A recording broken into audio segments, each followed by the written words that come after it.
جب کرسمس ہوتا ہے تو کئی مسلمان جا کے کرسچن لوگ سے کہتے ہیں میری کرسمس. آپ کو پتا ہے جب آپ میری کرسمس کہتے تو کیا کر رہے؟ آپ شہادت دے رہے ہیں کہ اللہ سبحانہ و تعالیٰ نے نعوذ باللہ 25 دسمبر کو بیٹا جنا. اللہ تعالیٰ قرآن مجید میں فرماتے ہیں اگر کوئی بھی کہتا ہے کہ اللہ سبحانہ و تعالیٰ نے بیٹا جنا، ان نے اللہ سبحانہ و تعالیٰ کو سب سے بڑی گالی دی. اور اللہ فرماتے ہیں وقالوا اتخذ الرحمن ولدا لقد جئتم شيئا ادا تقاد السماوات يتفطرن منه.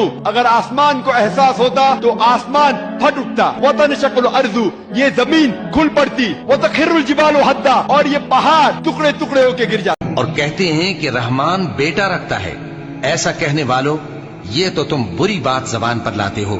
قریب ہے کہ اس جھوٹ سے آسمان پھٹ پڑے اور زمین شق ہو جائے اور پہاڑ پارا پارا ہو کر گر پڑے کہ انہوں نے رحمان کے لیے بیٹا تجویز کیا. اور رحمان کو شایع نہیں کہ کسی کو بیٹا بنائے. ہر شخص جو آسمانوں اور زمین میں ہے رحمان کے روبرو بطور بندہ ہی آئے گا. اس وقت کو بھی یاد رکھو جب اللہ فرمائے گا کہ اے عیسیٰ ابن مریم، کیا تم نے لوگوں سے کہا تھا کہ اللہ کے سوا مجھے اور میری والدہ کو معبود مقرر کرو؟ وہ کہیں گے کہ تو پاک ہے، مجھے کب شایع تھا کہ میں ایسی بات کہتا جس کا مجھے کچھ حق نہیں.